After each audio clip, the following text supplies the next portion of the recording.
Hola, nuevamente a todos, les mando un saludo. Vamos a conversar hoy con Guillermo Osorio, socio de la firma Marval O'Farrell Mayral, firma líder en la República Argentina, y ya Guillermo es un habitual o habitué de estos encuentros. Así que, ¿cómo estás, Guillermo? ¿Bien? Muy bien, muy bien. Buenas tardes y muchas gracias de nuevo por la invitación. Siempre muy contento de participar de este espacio. Sí, y siempre nosotros también contentos de tenerte con nosotros para hablar en esta oportunidad, Guillermo, a ver qué te parece. Te propongo hablar de algo que a mí siempre me ha hecho ruido, a mí en lo personal, ¿no es cierto? Que tiene que ver con stock options y el cómputo del 245 a la hora del despido, ¿no es cierto?, de un ejecutivo, ¿no? En Argentina. Porque lo cierto es que hay bastante jurisprudencia, está el presidente Microsoft, el presidente Avery Dennison, el famoso caso IBM, ¿no? IBM, que creo que fue el primero. Y un poco, bueno, me gustaría conocer cuál es tu mirada o tu opinión, que ya que perteneces a una firma donde esto me parece que no debe decir que es moneda corriente, pero lo deben ver bastante seguido. ¿Cuál es tu opinión respecto de incorporar los stock options a el cómputo del 245 a la hora de tener que indemnizar a un ejecutivo? Bueno, parece ser, la verdad, una discusión interminable, ¿no? Vos sabés que la ley de contrato de trabajo establece las formas en las cuales debe remunerarse el servicio brindado por el trabajador y habla de periodicidad, distintas periodicidades y establece que el salario debe pagarse mensualmente, ¿no? Pero bueno, la realidad de los negocios muestra que en los hechos, especialmente a nivel corporativo con las compañías multinacionales, existen otros esquemas de compensación muy diferentes que tienen periodicidad de pago diversas y uno de ellos son los incentivos a largo plazo que suelen tener esquemas de pago o trimestrales o semestrales o anuales o incluso hasta que duran, digamos que son a largo plazo, pueden pagarse en 2, 3 o 5 años. Dentro de ese esquema, o 5 años o más, lo que sea, digamos, la particularidad que tienen, una particularidad que tienen puntualmente las stock options es que hay tantos tipos de stock options como planes de stock options, porque son todos parecidos, pero son todos distintos cuando uno los empieza a leer. Entonces, también se vuelve muy interesante porque la doctrina en realidad hay que ver cómo se aplica el caso concreto. Ok, pero a ver, yo, desde el punto de vista comercial, cuando uno celebra un contrato de opción, es porque es un derecho que yo tengo como beneficiario de la opción y es una obligación que supongamos vos tenés como dador de la opción, que a un determinado tiempo yo, dependiendo de cómo esté el precio de ese activo, ejerzo o no ejerzo la opción, ¿no? Este, y estos son mecanismos, como bien decías vos, de incentivos que se comenzaron a diseñar ya en la década del 70 y en la década del 80 en Estados Unidos, justamente con esta doctrina o la teoría de la agencia, que era alinear al ejecutivo con los intereses del accionista, con lo cual era, che, gerencia la compañía en interés de todos y tenés una zanahoria, porque si la acción vale más, vos vas a ganar más plata, ¿no? Entonces, Correcto. dentro de este esquema teórico, ¿no? Acá a mí lo que siempre me ha hecho ruido es, antes de ejercer la opción, es decir, todos sabemos que esas opciones se ejercen habitualmente al cabo de un tiempo, ¿no? Que pueden ser 5 años, el famoso vesting. Eh, en el medio te despiden, ¿no? En el medio te despiden. Digo, corresponde computar ese derecho que no está adquirido, es un derecho en expectativa, ¿no? ¿Corresponde incorporarlo a la base del 245? Bueno, la primera discusión en esos temas es si efectivamente se trata de un derecho adquirido o un derecho en expectativa y si tiene el trabajador, el empleado, derecho a reclamar algo sobre las acciones no vesteadas, sobre planes de incentivo que tenían un periodo posterior al distracto. La verdad es que no hay jurisprudencia concluyente al respecto, hay distintos puntos de vista, depende Ajá. mucho de los hechos del caso. Hemos visto, por ejemplo, casos en los cuales las acciones no estaban vestiadas. Al momento de la terminación del contrato de trabajo se cancelaron la posibilidad del trabajador de acceder a las acciones, de comprar las acciones, pues recordemos que las stock options tiene que haber una compra de las acciones y en definitiva el beneficio para el ejecutivo es el diferencial entre el precio de compra y el precio de mercado de las acciones. Correcto. Pero sobre el derecho del ejecutivo a hacerse de esas acciones una vez que estuvo terminado, luego de la terminación del contrato de trabajo, siendo que en la gran mayoría de los casos con la terminación del contrato de trabajo se cancela la posibilidad de acceder a las acciones, la verdad es que la solución jurisprudencial no es concluyente y depende mucho de los hechos del caso. Hemos visto, por ejemplo, hay planes en los cuales se prevé que la cancelación no es inmediata, sino que se prevé un plazo de 30, 60, 90 días, no más de 90 días, no es común ver más de 90 días para que el Ejecutivo pueda en definitiva acceder a las acciones. Y en algunos casos, por ejemplo, hemos visto sentencias en las cuales son concluyentes los jueces diciendo, no, una vez que está terminado el contrato de trabajo, si se cancelan, el plan es ese, esto es un mecanismo de incentivo, de retención, no tiene sentido que se mantenga luego la desvinculación. Y hemos visto otros casos en los cuales dicen, no, discúlpenme, pero si el empleado intenta ejercerlo, tiene un derecho en definitiva al beneficio derivado de ese plan de incentivo a largo plazo. Hemos visto sentencias muy diferentes y bueno, como te decía antes, depende mucho de cada caso, de cada contrato y de los hechos de cada caso. Si el Ejecutivo intentó ejercerlo, si mandó carta de documentos, si transfirió la plata, porque después todos reclaman el beneficio, pero hay que pagarlas, las acciones. Entonces, todos esos, claro, todos los hechos son muy relevantes. Y vos sabés que también es muy relevante la jurisdicción. Tenemos jurisprudencia muy diferente de un lado y del otro de la General Paz. En general, en lo que es la provincia de Buenos Aires, la doctrina de la Suprema Corte de la provincia de Buenos Aires es mucho más, impone al momento hablando de la conformación de la base de cálculo de las indemnizaciones por despido, que siempre habla de la remuneración mensual, como mencionábamos al principio. Esta jurisprudencia en la provincia de Buenos Aires tiende a incorporar a prorrata todos los beneficios que haya recibido el Ejecutivo a lo largo del año, prorratearlo por 12 e incorporarlo como parte del nivel de ingresos del Ejecutivo en general, prorrateado por el mes en cuestión. Y en ese sentido, la jurisprudencia de la Suprema Corte de la provincia de Buenos Aires es bastante más consistente y va en ese sentido.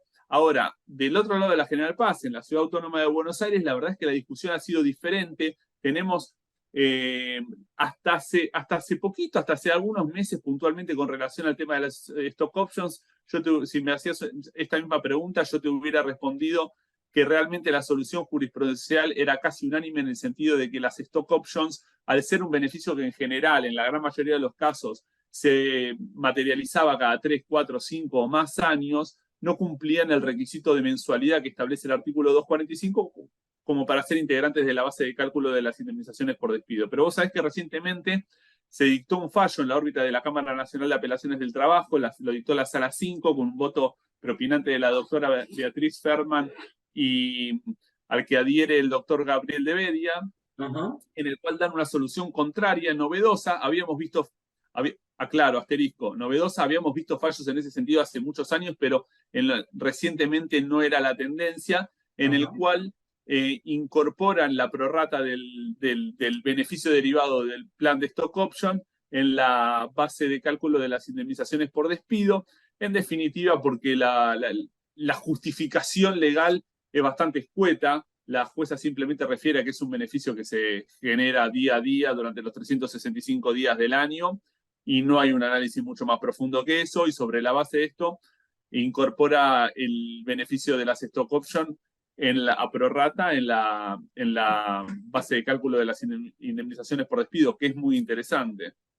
O sea, si a vos hoy un cliente del exterior te pide una especie como te pide un legal opinion sobre el tema vos podrías, digamos, decir que en Argentina la jurisprudencia es como que, digamos, no es 100% para un lado, sino que hoy estamos todavía en un tema ampliamente debatido, o hay como ya una corriente.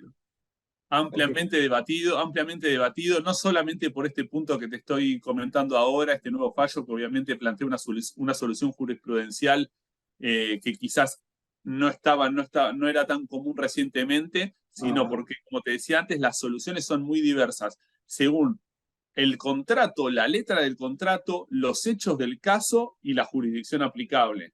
Con lo cual, el espectro de posibles soluciones, la verdad, es que es amplio. Ahora, acá quiero ir un poquito más a la estructuración de estos esquemas, y dado seguramente tu experiencia internacional en esto, digamos, habitualmente estos contratos, digamos, son contratos que vienen de casa matriz para los ejecutivos, ¿no es cierto?, de sus subsidiarias a nivel global. Correcto. Es un contrato que el ejecutivo firma, que casi me parece que no lo debe ni leer, donde seguramente se debe someter a la jurisdicción y legislación de casa matriz.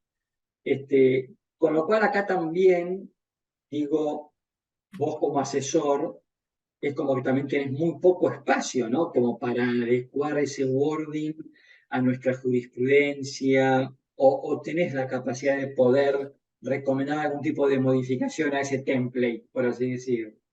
No, tenemos de todos los casos, ¿eh? Tenemos de todos los casos. Ajá. La verdad es que nuestro equipo trabaja mucho en el desarrollo de esquemas compensatorios para ejecutivos y normalmente, obviamente, siguiendo los lineamientos y parámetros de las políticas globales, porque no es que se inventa la pólvora para Argentina, pero sí trabajamos mucho en el diseño de planes de stock option, planes de phantom share o restricted stock units, es muy común. Ujú. Y eso es Ok. algo que se trabaja.